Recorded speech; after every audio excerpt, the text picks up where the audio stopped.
have a special guest from New York, Andrea Gomez, that got her PhD in Earth and Environmental Sciences from the City University of New York Graduate Center, and from the same degree, the same program as I did. We used to take classes together. So it's really nice to welcome my fellow PhD friend on this campus. It's her second time visiting Louisiana. She's been to New Orleans before, but she's really eager to learn about Cajun culture and explore what Lafayette has offered over the weekend. But in today's presentation, she will walk you through her journey as a marine biologist and her research in coral reefs and fishery in the climate change. Now she is a communication specialist at NOAA Fisheries. So here's for you that you don't have to be an academic with a PhD degree. There are lots of career options for scientists, and she is a great example of it. Thank you. Thank you so much, Dr. Vatsalva. Yeah, thank you. It's very kind. Yes, Johnson, I'm super excited to be here again. Thank you so much for having me. My first time to Lafayette. It's beautiful so far. So yeah, I'm really excited to go around this weekend and see everything. So yeah, today I'm here to talk a little bit about my dissertation research. So as Anya mentioned, like we both went to the CUNY Graduate Center, and then talk a little bit about my research, remote sensing and corals, and then kind of into my new role. So I just started this job with NOAA Fisheries back in July. So then talk a little bit about what NOAA is, because honestly, I had like not that much of an idea what it was until I got this job, and it's been like really great so far. So I just want to share it as, yeah, maybe another potential like career path that people could be interested in, because I've had such a good experience with it so far. So yeah, let's get going. And also, if anyone has any questions, like feel free, you can just like yell them out or interrupt. You don't have to wait till the end if you forget. But first, also, I wanted to know, so like what majors do we have in here? Like, are most people like, do we have geologists in here? Like, you can raise your hand. Some geologists. Is it like earth and like earth sciences? Well, that, okay. And what else? Like some people didn't raise their hands. You can yell it out, or what is environmental? Okay. Right. Do we have any marine biologists here? Marine biology? Nice. Okay. So all of the sciences. Good to know.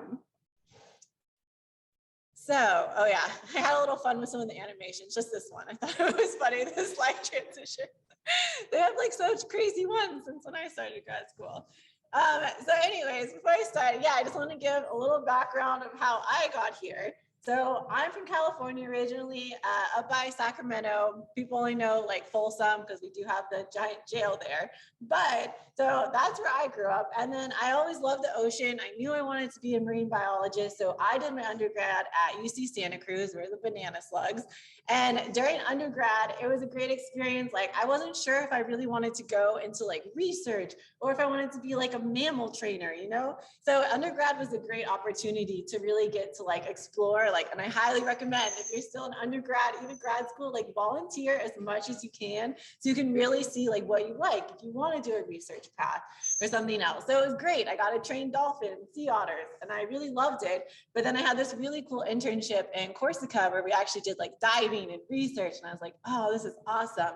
So that really helped segue me into wanting to go to grad school. I also had this great opportunity, people like great white sharks. You can go do internships and tag them down in South Africa. That was a very eye-opening experience. And so take me to grad school, which again, I never thought I was ever going to go to graduate school. I was definitely one of those people after undergrad, I thought I was done. But you'll realize if you do want to go into the sciences, a lot of people have like master's, PhD. So if that is a path you want to go, I do highly recommend you do need to go to grad school just to like be competitive, and it might surprise you and you will end up liking it. And you make great friends. Like I met Anna. So it actually was a really great experience. So yeah, I got my master's in biology, and that was with my my first introduction with NOAA. So how many people have heard NOAA? Right? Okay, that's great, right? Because usually, like, right, we all know NASA, but NOAA, a lot of people are like, oh, what's that? But NOAA, right? So it's the National Oceanic Atmospheric Administration. And they offer so for undergrad, they offer fellowships as well. So in New York, at the City College of New York, they offer these great fellowships in remote sensing. So that's where I kind of got my first taste in it. So I did my master's, and then I had such a good time in it. So I decided to go on to my doctorate and go to Graduate Center. And then from there, right, so we had COVID in 2020. So yeah, I was one of those that did my dissertation just through Zoom, right? It was a crazy experience. None of us thought that was going to happen. And then after that, so I was kind of floating, right? It's really hard sometimes to figure out what you're going to do after you graduate. And Anna actually helped me I was working for NYU for a little bit. I was doing remote teaching, but then what I really wanted to do is work for NOAA. So I'm really excited to share a little later on what NOAA Fisheries is and what they do, because it's a really great government organization. But so to start though, oh yeah, this is one of my last ones, sorry. Going back. So yeah, let's get to talk about the ocean, right? And why I wanted to study the ocean. I'm a marine biologist. So these pictures were taken by one of my undergrad friends, Patrick. He's an amazing underwater photographer. But right, the ocean is so cool, and there's still so much that we don't know about the ocean, right? Even though it covers about 70% of our planet, there is still so much that we don't know. And so how we actually study the ocean, right? It's just so big. It's almost unfathomable to grasp how big the ocean is, right? And everything that's living underneath it. So this is also where we get into more how can we monitor that most efficiently? And this is where remote sensing really comes in. So before grad school, I didn't really know what remote sensing was or what we could actually do with it. And it's such a powerful tool to actually help us be able to study the ocean and the different ecosystems. So, right, when we think about how can we actually monitor the ocean? So first off, right, we can do field work, right? Field work's fun. You get to go diving, scuba diving. How many people are divers here? Do we have any scuba divers? Yeah, a couple. Snorkelers, right? It's pretty fun. It's amazing everything you can see down there. But right, when you do field work, it can be very timely. It's not very cost effective. You have to charter the boat, get your crew, go out, especially when you want to do yearly transect surveys, or if you're particularly looking right at coral. So it can be very timely and not very cost effective. And so we've been trying to move more into for these ocean observations, right? So maybe some people have heard of Argo floats, right? We have these really cool submersibles now. But again, so with a lot of these instruments, it's you go and you have your Argo float there, but it's just taking data from one point. It could go down vertically, it might be able to go horizontally, but it's still very point specific data you're getting. And the submersibles, right? Very cool, but how much money does that take to launch that and go out? So remote sensing has been a big emerging area of data that we can actually use then to study, and how can we actually use it? And it's gonna be very cost effective. So again, going into how to actually observe the ocean's marine life. So NOAA, as well as NASA, we have thousands of satellites right now. I think when I looked up on Google, we have about 4,000 satellites that we have that are launched right now. But lots of other countries have satellites also out there. So it's kind of crazy when you think about it. We just have all these satellites that are orbiting Earth collecting data. And there's a lot of satellites out there too that are just termed space junk, right? That aren't even operational anymore, that we do just have out there. But it's kind of crazy when we think about it. And how are we actually collecting data from these instruments that are orbiting Earth? So we'll get into that a little bit. But kind of to wrap your head too, because when I hear wow, there's 4,000 satellites out there, this is a kind of nice diagram to put how big are these satellites? And just to show, right, so GOES-R, so that's one of our geostationary orbiting environmental satellites, and the GOES-R series, so there's multiple ones, and those are really important weather satellites for NOAA. But just to give an example, right, so they're about the size, that one's about the size of a pickup truck. Okay, so I don't know, in my head, I kind of thought sometimes they're as big as a house, or I don't know, but okay, so about a pickup size. And then we have ones going all the way down, that are tiny, the size of a watermelon. So this was just to kind of give an idea, to put in your head, okay, so these are the kind of things and what size they are, and they're going around and observing Earth. So when we're talking about remote sensing, so this is really the process of being able to detect and monitor different physical characteristics of Earth. And we're doing this by measuring the reflected and the emitted radiation at a distance. And so we don't actually have to physically be there. We're actually able to get information from some object way over there, but not actually have to be there physically to get that data. So that's why it's so powerful. And then it's also, right, if you don't have to physically be there in that ecosystem, it's non-invasive, which is really great as well. But some environmental variables that we can get from remote sensing, right? It's great, like sea surface temperature, current, ocean productivity. We can use it for foraging ecology. So a bunch of different applications for remote sensing. That's really great. And when we are talking about remote sensing, I just briefly have to do mention, right? So we're really talking about using the electromagnetic spectrum. And we're not going to really get into it too much this time. I highly recommend everyone to take a remote sensing class. It's very interesting. And to me, it's still almost abstract, like how we're actually like using different wavelengths and like measuring different physical objects, like how we're actually doing that. It's like so crazy, but it's very interesting. And really, it all comes down to the electromagnetic spectrum. So this is really where we're just measuring different lights and different wavelengths. So think of it as like our eyes, right? So our eyes can almost be thought of as a remote sensing tool, because for our eyes, we only can see in the visible range, right? So we can only see the 400 to 700 nanometer range, but we have wavelengths happening all around us that we just can't even pick up on. But our eyes are what we use, right? So again, just the 400 to 700, that's the visible light. But like in this, right? So say we want to microwave our food, that microwave is set so that it will emit these specific wavelengths and it'll pick up on it. So we have different sensors that are going to be designed so whatever specific thing you're looking at, right? And so this is really just the basis of how we do remote sensing and how we're going to be looking at different, because everything's going to have different frequencies. And I know this is a very brief overview, but yeah, it's, again, this is just a tiny little bit into it. And to kind of show, right, so how we're actually collecting this data and how we're getting then these full maps, right? So when we're talking about remote sensing, there's different levels of products. So for example, like if you have your polar orbiting satellite, and then we also have, for example, a geostationary orbit. So the main difference between the two is, right, the polar orbiting one is going to be, as we can see here, it's much closer to Earth, and it's not going to be looking at Earth at the same spot as it revolves around Earth.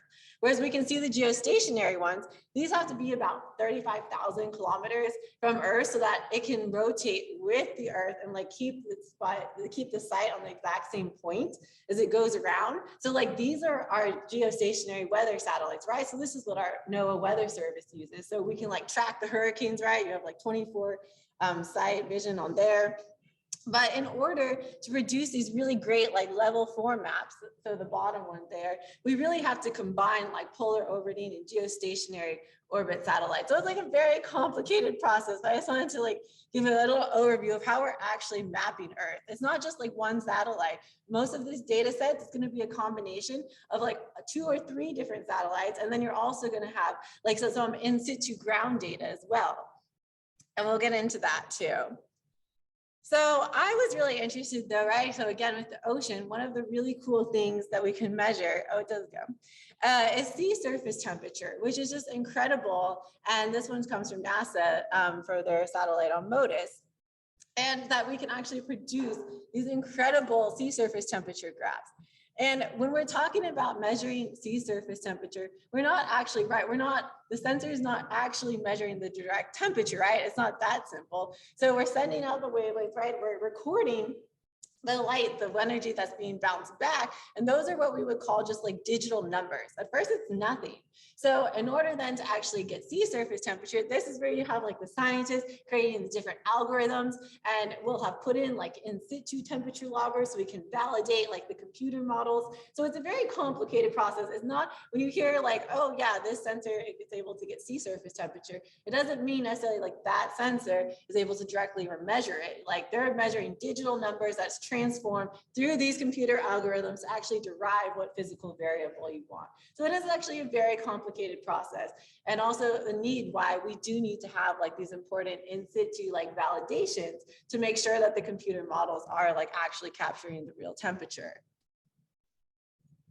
And so when we are talking about sea surface temperature, just wanted to point out we are measuring then, so when we are on our electromagnetic spectrum, we are measuring in the infrared and microwave. So those are the 2 regions where we're actually able to look for the temperature. Again, right, remember when we see visible, that's our eyes. Oh yeah, and another unique thing though, right, that we can use for temperature. So as I was mentioning, right, like we need these in situ temperature loggers. So these elephant seals can be really great. Also, right, so we use animals as well that will help us to track temperature. So in this, like, yeah, this little funny meme, but yeah, we can put like temperature sensors like on top of the heads of the elephant seals.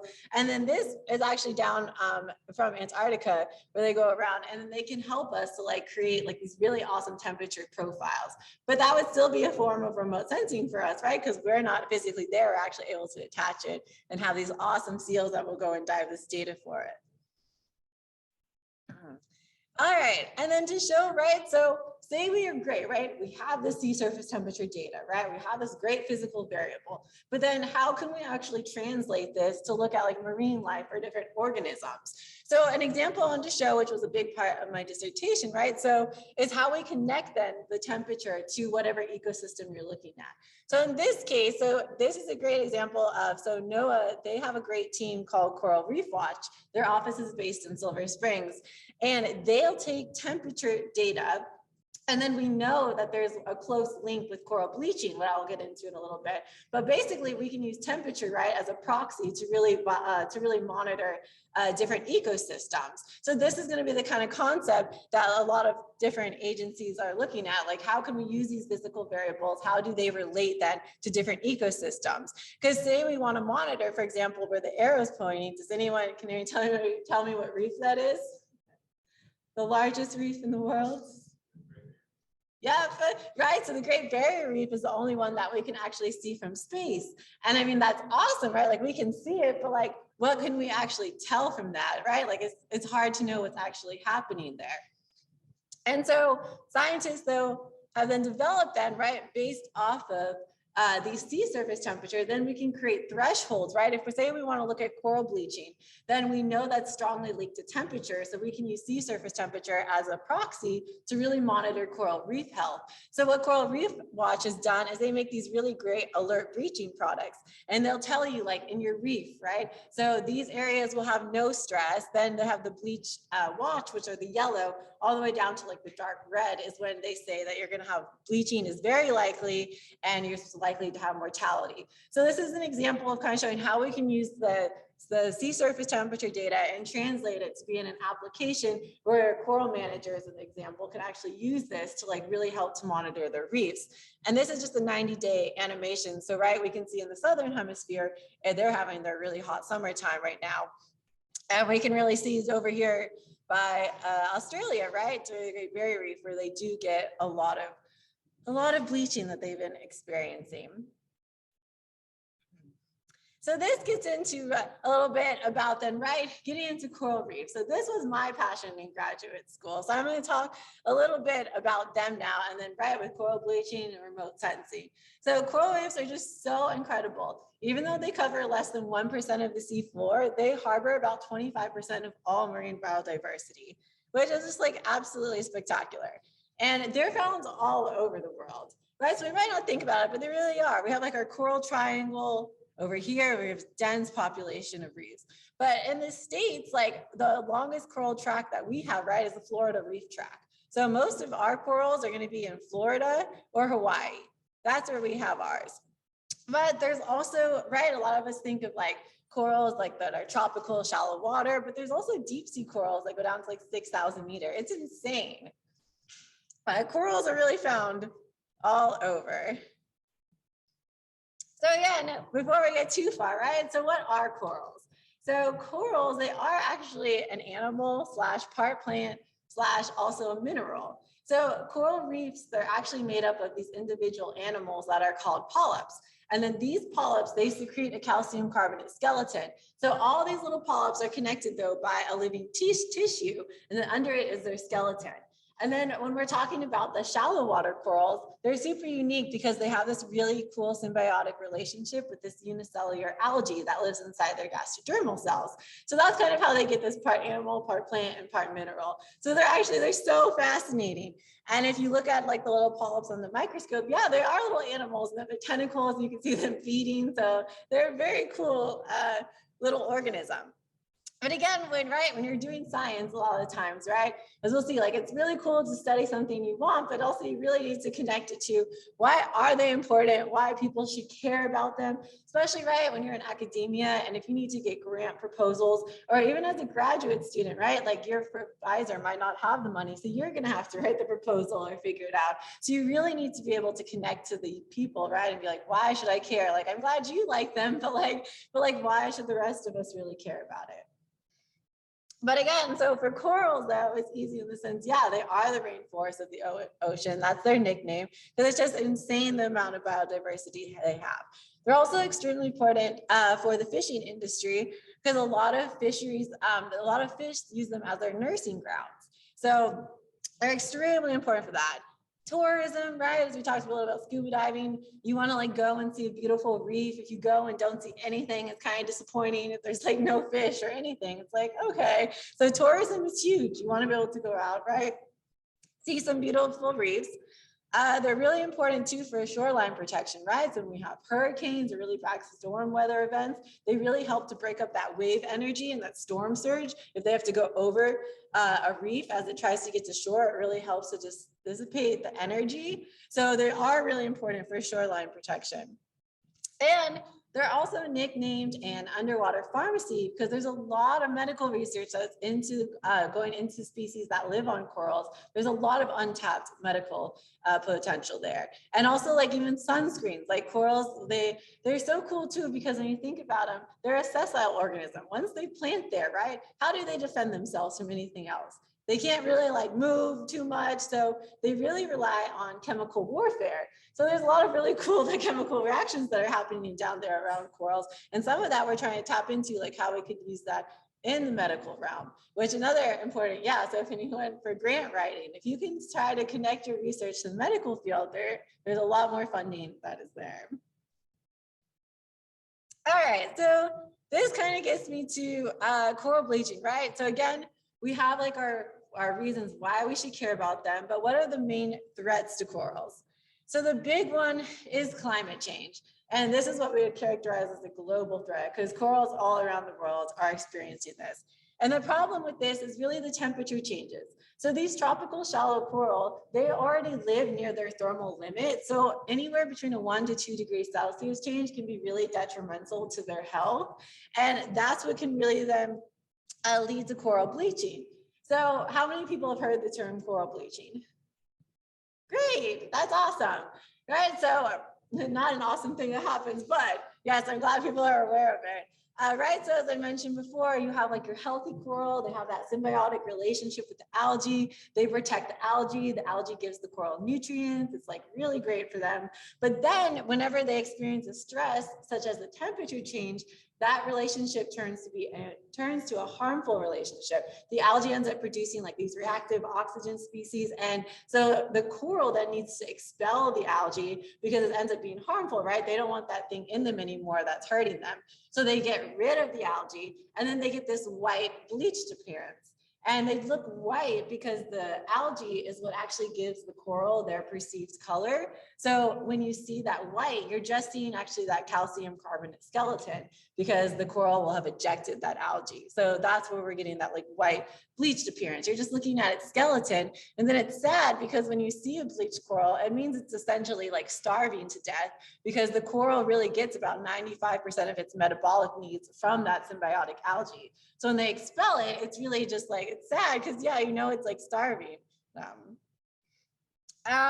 Some other threats though to coral, so it'd be land-based pollution. We would call that more of a local threat, right? So if we have sewage, which is dumping a lot of excess nutrients into the water column, what happens, right? When we get a lot of excess nutrients, this can lead to eutrophication, right? So we get like these giant algal blooms, and these corals usually live in areas, right? We need like sunlight. We need the sunlight to be able to penetrate the water because again, right, we have these algae. What do algae, how do they make their food?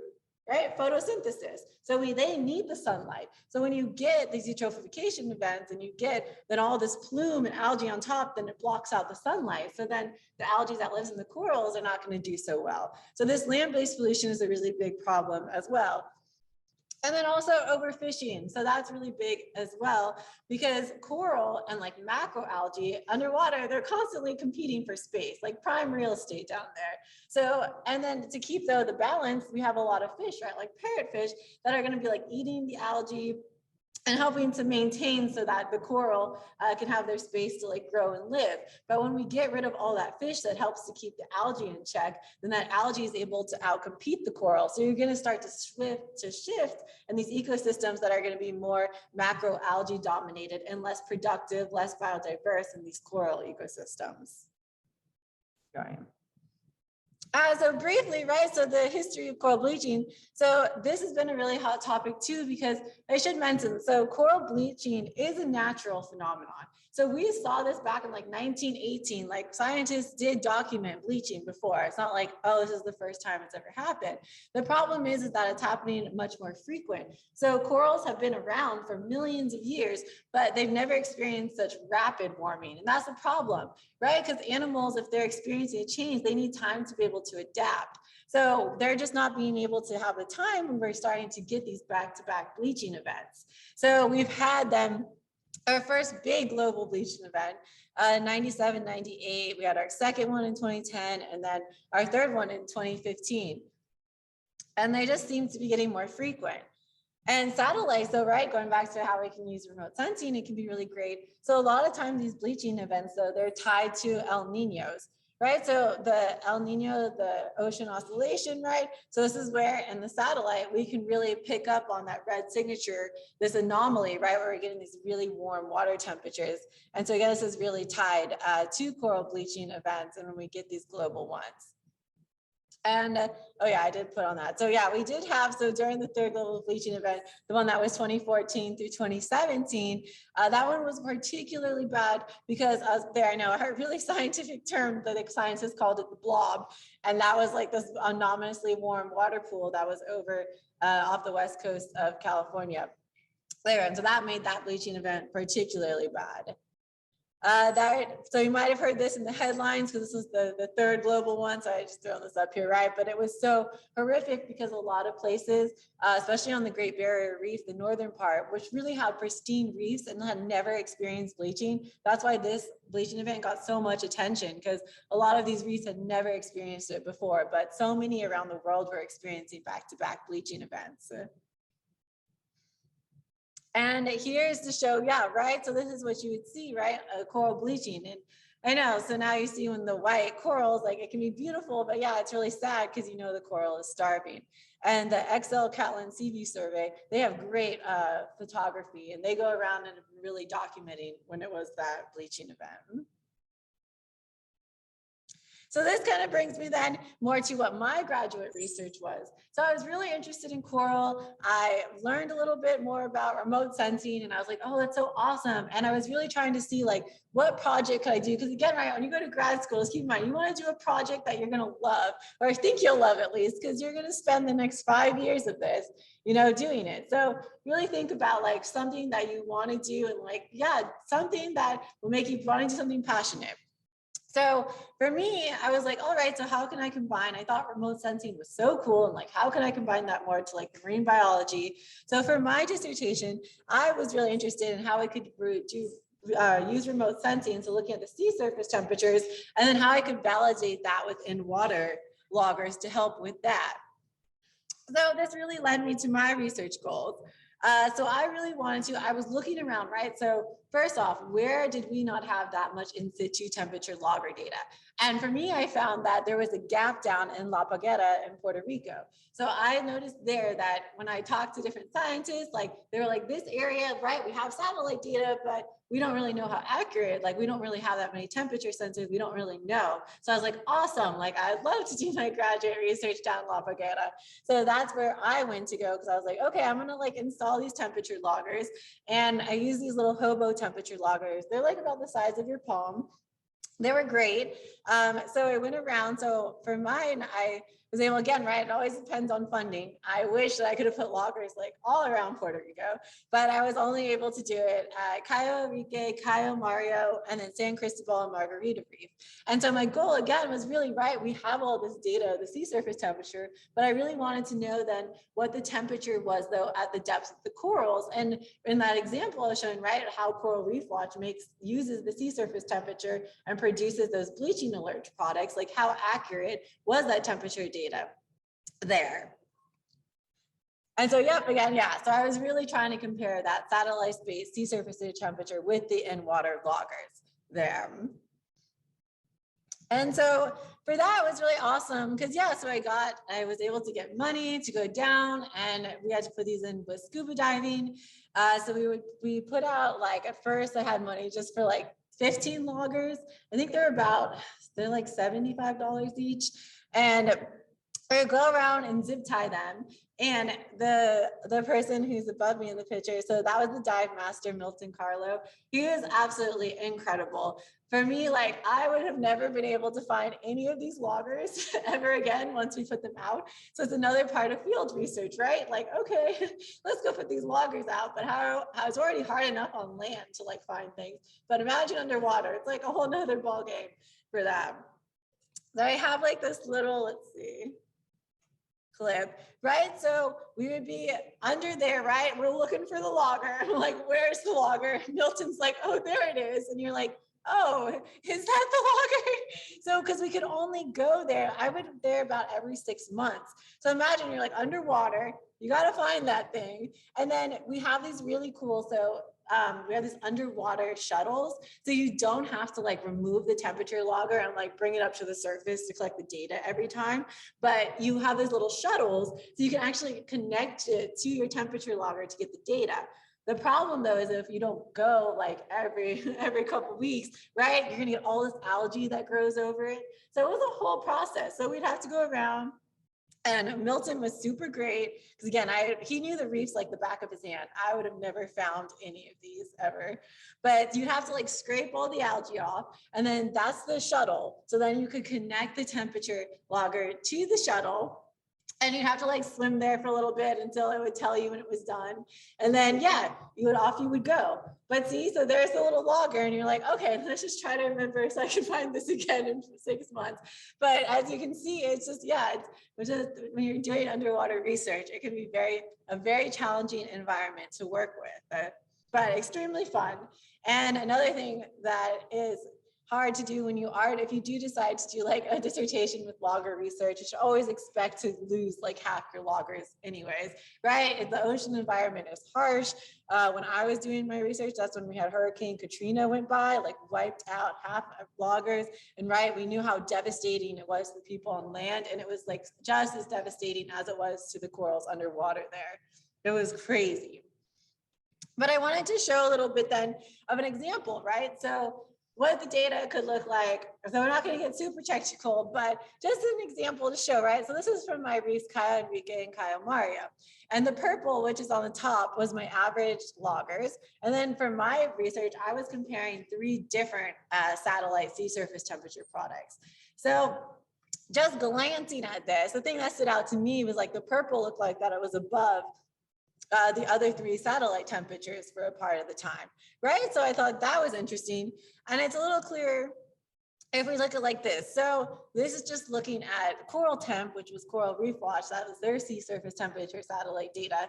And then the average loggers, which is the purple. And what stood out to me, right, was that, oh, wow, like the loggers, though they're much warmer, like the satellites are not capturing the actual temperature at the reefs, right? The satellite is actually underestimating the temperature than what the reefs are at. So that would be really important to know, right? Because if the satellites are saying, oh, the temperature is like 30 degrees, but it's really like 32 degrees, that can mean that the corals are actually already starting to bleach. So it's like the products aren't matching up so well. So it was really interesting. And this was a trend that I saw throughout when I was comparing the different reefs. It really did seem that the satellite data was really underestimating the temperature at the depths of the reefs. And so, but overall, right, so when I was looking, so the National Data Buoy Center, they said when I did my analysis, I found it was about a 1 degree Celsius that was off. And so according to the National Data Buoy Center, that is an acceptable amount, but it's good for managers to know, right? So if this is what the satellite data is saying, I should expect about a 1 degree Celsius like difference that it could be.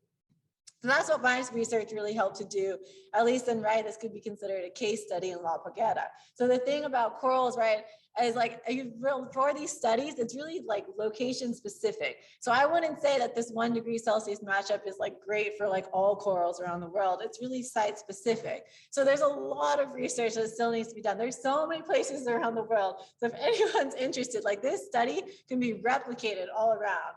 Right. And it's not like that hard to do. It just like takes like the money, of course, to do the loggers, the maintenance to go and find them. But it is really valuable information for coral managers to have. So we do need more in-water validation studies, right? But ultimately for corals though, when I was doing this, like we really, right, again, getting back to the climate change, like we really do need to decrease our carbon emissions. And I just wanted to mention, right, a couple things what we can do, right? Eating a plant-based diet really helps. Not to say you have to be vegan at all, but like just even vegetarian, meatless Mondays, like really cutting back on the red meat because it does produce so much carbon dioxide. And right, living card-free, taking public transportation, as well as renewable energy. All these like little things that I know it can seem like your actions might not make a difference, but they really do. Like your everyday little simple things really can help to reduce carbon dioxide. And when I want to say though, when we're looking at coral health though and resilience for people who do want to study them, it's not just all about the different environmental variables, right? With sea surface temperature. If you study corals, they're awesome, but they're really complex. Like another part of my dissertation was, I'm not gonna have time to get into it, but it was like the biology side. And like, if you got something more that interests you, doing like quantitative PCR, like you can do that and look at the symbiotic relationship because that plays a big role too. And if corals are going to be able to bleach or not, depending on what species of algae they actually harbor. So corals are just so fascinating. So if anyone, yeah, I highly recommend you'll do coral research because there's still so much we don't know about them. And if anyone is interested or wanted to like look at the paper, so this was the paper that we got published. If people are interested in the methodology or that, yeah, it was a really fun project. So if anyone's interested, yeah, you can definitely read this. It was in the Journal of Marine Science and Engineering. All right, so now I'm going to segue a little bit into more about NOAA. So this is my new chapter of life. So now that I'm done with grad school, now I work for NOAA. So I wanted to just give this little brief video. It's like 1:30. It gives a little overview. So NOAA just celebrated their 50th year anniversary back in 2020. So it's been established, right? It's a government agency. It's been around since 1970. And let's just watch this little video clip. It gives a little overview. Oh, we might not have volume actually. That's okay.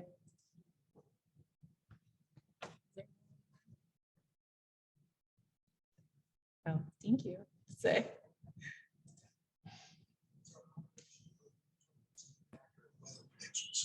We rose to the challenge. When our seafood supply faced an uncertain future and protecting marine life became essential, we answered the call. As our successes grew, so did we. And after centuries of learning, the sharpest minds in the earth sciences came together to form the National Oceanic and Atmospheric Administration. Our relationship with the planet is now more dynamic than ever. Shifting environmental systems and our understanding of them continue to shape the way we live, work, and explore. Today, we are stewards for a cleaner, healthier, and more sustainable ocean.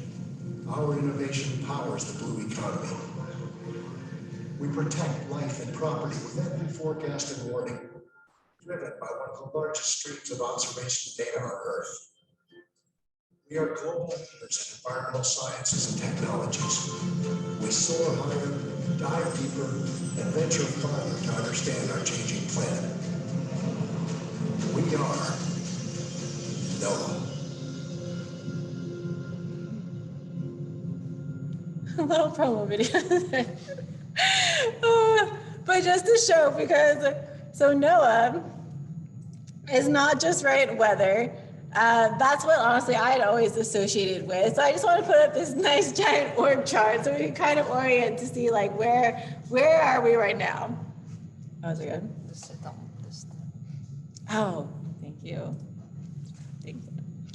So we can kind of orient ourselves where we are, right, with NOAA, right? So again, it is a government agency, so it's federal. So we have, you might have heard Dr. Richard Spinrad. So, right, he is the Secretary of Commerce. He's like our NOAA administrator. But so he's the top, but then we have all these different compartments under NOAA. It's a huge organization. I think there's about 12,000 employees that are with NOAA. And so if we go down right through this chain, this is where we get into all the different line offices. So if you work for NOAA, you could be right at the National Marine Fisheries Services. So this is where I am currently, but right, this is where we have our National Ocean Service. This is where we get our satellite with NESDIS, which is our National Environmental Satellite Data Information Service. We have another division for just ocean atmospheric research. This is right where our National Weather Service is. So right, these are all the different line offices, and these all fall under NOAA. And it's really interesting then. So once we get down here, so I know it's like a lot happening, but now we're just going to focus, right? So into the National Marine Fisheries Service. But I just wanted to orient. So for us, right, so Janet Coit, she's our director of NOAA Fisheries. And so when we are in the NOAA Fisheries Department, so we're really responsible for the stewardship of the nation's ocean resources and their habitat. So we're really responsible for trying to help with overfishing regulations, like illegal fishing. We're responsible for marine mammals. So we're overall really responsible for really maintaining a healthy ocean ecosystem. And as I'm learning is that the U.S. fisheries really are among the world's largest and most sustainable resources that we have here. And so we have though, so under NOAA Fisheries, so right, we have NOAA Fisheries, so then we have 5 regional offices, and these are all part of NOAA Fisheries. So we have the Greater Atlantic one, so that's where my office is. So I'm located in Gloucester, Massachusetts, and where the little NOAA symbol is, that's where the headquarters. So the headquarters of NOAA Fisheries is in Silver Springs, Maryland. You'll notice that a lot of the offices in NOAA, most of them are in the DC area. That's like what we call our headquarters. But then again, so we have these 5 regional offices. So I'm in the Greater Atlantic, but down here in the Southeast, your main office is located in St. Petersburg in Florida. So that's your Southwest NOAA regional office location. But we also have a West Coast one, an Alaska one, and a Pacific Islands one.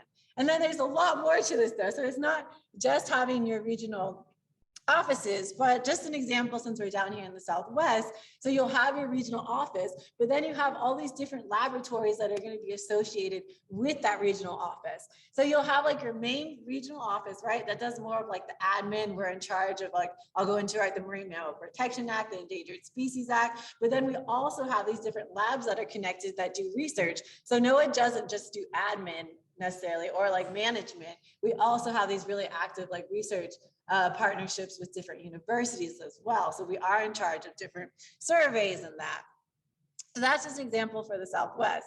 So overall though, it's a lot. So NOAA Fisheries, we manage about 460 fishery stocks, 200 marine mammal stocks, and we have like these long-term surveys. So it's like a lot of things that NOAA Fisheries does under this organization. There's a lot of different avenues that you can go. And just to show, like, again, I know in the video I just mentioned the blue economy briefly, but those are going to be jobs that are associated like in the ocean realm. And so you can see, right, so this is the ones we have most recent from 2019, but we have about 1.8 million jobs that are associated with it. So it's huge. And I thought it was interesting though, too, like I was trying to think of like, what the highest value species groups are, right? So in the US though, you can see salmon brings in a lot of money, and then lobster, crab, scallops and shrimp. I think down here in the Southeast, oysters is the really big thing, right? So oysters contribute a lot down here. And so our big thing, right, with NOAA, so again, right, since it's a government organization, we are in charge of like enforcing the law. So the main law that governs NOAA Fisheries is the Magnuson-Stevens Fishery Conservation and Management Act. So that's the primary law that we're going to be following. So it's really interesting. I honestly had no idea all of this. I didn't learn any of this until I got this job. And I was like, oh, okay, so this is how our oceans are actually like regulated and who's like in charge. Oh, it's NOAA Fisheries. Because before that, I learned like, so we were only in charge, like the federal waters was only considered like 12 miles from shore. But this law extended it so that we have this 200-mile exclusive economic zone then that NOAA is in charge of enforcing.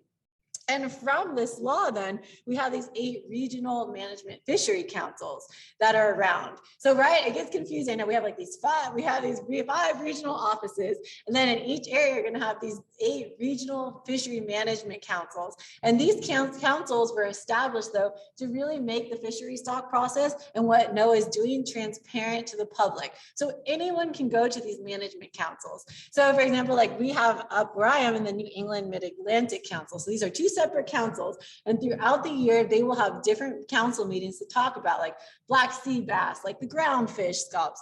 Like the big topic right in Maine right now is for the lobster fishermen.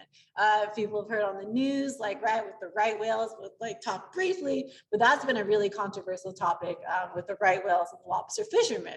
So it's really interesting though, and I encourage people, yeah, go attend like your local council meeting just to see what it's about and kind of see like how the process is, because the great thing about like NOAA, since it is a government agency, all of the process and everything that goes into making these like stock assessments, it's all public knowledge, and you can go and like see how it actually is run and like concerns people have and whatnot. So it's really interesting. And I'm gonna really, yeah, this will be, I have not got to attend in person one yet, but I'm excited this year because they're actually starting to make it in person again. And then a couple more, right? So with NOAA Fisheries, again, right, we're an enforcement agency in the sense, right? So we're responsible for the Marine Mammal Protection Act and the Endangered Species Act. So it's up to NOAA Fisheries to really enforce those, right? And protect the species if they are endangered. And we share those responsibilities with the U.S. Fish and Wildlife Service for both of these. So it's interesting, like we're in charge of like dolphins and whales, and then the U.S. Fish and Wildlife Service might be in charge of like manatees, and like they split up the animals. So that was interesting. Let's see. But briefly, just some hot topics that I wanted to mention, right, for like NOAA Fisheries, like what's going on in the realm of there and the research. So as I mentioned briefly, the North Atlantic right whale. So how many people have heard about like the North Atlantic right whale? Yes, great. That's good. I didn't know that much about the right whale or like how important it is and all that. So as I'm learning through this job, right, like how important whales are. So I was like, I mean, whales are cool, but like, what are they like, yeah, for the environment? And so I was just learning how important they actually are to combat climate change, is that each large whale can sequester about 33 tons of carbon dioxide on an average of its lifetime, which is incredible. Especially when you compare it to, that's about 1,500 times more than a tree. And how is it actually doing that, right? So if we think about the food chain and the way that the whales move, so, right, the whales, they eat the copepods, right? And the copepods eat the phytoplankton. And the phytoplankton is like doing the carbon sequestration, right? They're taking out a lot of that carbon dioxide in the ocean. And these whales really help to migrate, right? They migrate. So the right whale goes from Maine down to Florida for its feeding grounds. And so they really help to distribute the nutrients, right? Right through its poop going up and down. It brings nutrients from like the really rich nutrient waters up on the East Coast down into Florida, which are relatively poor nutrient waters. So these right whales are like super important. But as I'm learning a big topic at NOAA Fisheries and down here in the Southeast, right, because the whales migrate down here for their calving grounds. So for the whales though, the major threats that I'm learning are vessel strikes and entanglement. So this has been a really big topic because especially for the entanglement. So the picture up there is kind of showing what happens to these whales, and this is where the lobster industry comes in. So that's why it's been kind of controversial, is that these poor whales, they do get stuck in these ropes. And then as you can see, that snow cone, this is the whale, yeah, her name's Snow Cone and her calf, and she's been like dragging this rope around, and it's like really hard to get these whales untangled. So this is a very active area of research, is like trying to see how we can create technology. We don't want to like to stop people from like lobster fishing or crab fishing. That's not the point of like, a lot of people think like, oh no, it's just like trying to put these regulations to like stop. We want to like work with the fishermen, and we're trying to like with the Science Center, how we can make new technology so we can do like ropeless fishing, or like how can we make it so that both can exist and we don't end up losing like these right whales, which are so important for our ecosystems. And then we also have vessel strikes, which is a major thing as well. So NOAA will issue these like slow zones if there's a whale spotted, right? And then it will tell vessels to like try to go 10 knots or less if there's a whale in the area, because it can be so hard to see the whales, right? In that picture, like the mom and calf, like how can you even see that? And so it can be really bad if the boat hits the whale. It's not just bad for the whale, like it's a big damage to your boat if you're hitting this giant ton animal for it. So it can be really dangerous for the people on board as well and really damage your boat. So just trying to get the word out more about the North Atlantic right whale, and then like these vessel strikes and entanglements, because we really have the number, we're at less than 350 of these whales left. So that's been a really hot topic. Another hot topic is overfishing, right? As we've heard a lot of. And so this is another huge active area of research. And when we think about it, it's so hard to manage fish stocks. When we really think about like fish move, they migrate, like how do we actually know? So this is very active. We do not have it down to a science still. Like they're trying to do surveys, trying to like do computer algorithms, trying to see how we can model it best, but it's like very complicated. And so that's why these council meetings are great. Like people have ideas and try and discuss like the best way to keep going forward, because it's a very dynamic area of research. It is just like still evolving like the best way. And these pictures just really showed, right? Like this was really helping to see like the signs of overfishing. So these are from a fishing dock in Florida, and over the past 50 years, I mean, you don't have to like do much research besides just look that like the size of the fish has just decreased dramatically. So this is very active research on like how we can really stop and help prevent overfishing. And that's where it brings us another one too, is like bycatch. So bycatch is the catch of non-target fish and ocean wildlife. And that is a huge problem as well, because we're just catching so many species, right? Of like sharks, turtles, or things that we don't even necessarily need, but a lot of them end up dying. So this is a huge problem too, and very active. Like how can we make fishing nets that if a turtle gets stuck in it, like how can the turtle get out still? But again, very active area. And then aquaculture too, right? So this has been huge. So as I'm learning, right, NOAA Fisheries, like the US though, we import though about 70 or 80% of our seafood into the US, which sounded crazy to me. I was like, wow, like we're importing so much of our seafood. Like, why aren't we like utilizing like our seafood here? So aquaculture has been huge with NOAA right now, really trying to see how we can do this, because we're far behind compared to the rest of the world. Like China's dominating the aquaculture game. But right, it's complicated. How are we going to make these giant pens? Is it better to have these ocean pens? Is it better to bring it indoors, right? Because that's a problem where people worry about if like fish escape from the pens that, right, have been like genetically modified. How will that affect the ecosystem? So we're trying to see like, oh, like there's this giant farm in Indiana that's doing these genetically modified salmon. And so just seeing though, right, like they're trying to put out surveys to see like how the US feels, like do people want to eat aquaculture genetically modified? Say we do this, will people actually buy it? So it's again, very active area. So if people are interested in aquaculture, it's huge right now.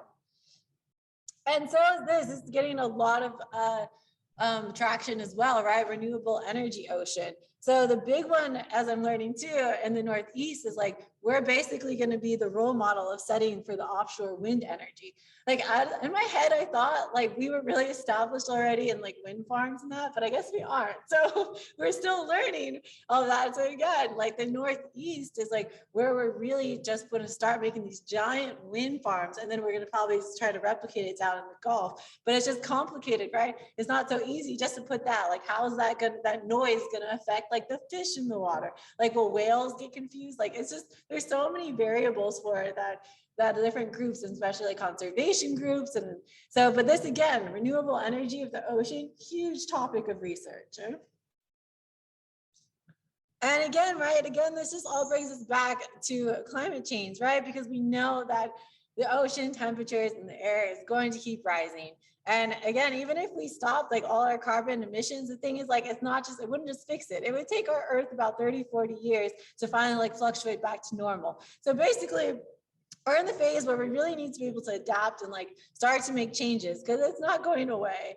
So really the two solutions at this point that we have, and we can really mitigate what's just happening, right? What are we experiencing? How can we try to mitigate that? And then also adapt though to what is happening for it. We like, I know it feels like a broken record, like scientists just keep saying like it's climate change, like, but we really need to do something. I don't know like how much more, like there's so much research out there, but we just really need people, right? And like ourselves to just really try to make changes. But we are, so I mean, I do have hope, but definitely, at least like right with the Biden administration, like they are trying to set new guidelines. So we will see how it goes, right? And see if we really can reduce. As there are actions that are happening. And if people are interested in reading, this just came out a couple of days ago. So the IPCC released this third part of the 6th assessment report, really saying that, again, we need to get the temperature less than 1.5 degrees by 2100. So if anyone's interested in reading this report, this is out there as well. There's just so much information. And I just really want to emphasize again that it really can make a difference. So it might not seem like your small action, but if everyone does something, and no one's going to be perfect. I always forget my water bottle, like my reusable one. Like there's just little things, right? But if you can just really make an effort, then it really does make a difference if we really all can choose something. Oh, I have my last fun slides. This just me is done. But I just want to thank you all so much for having me here. It was really a pleasure to talk to everyone. I hope you gained something out of it. And yeah, thank you to my lab mates and everyone who made this work possible.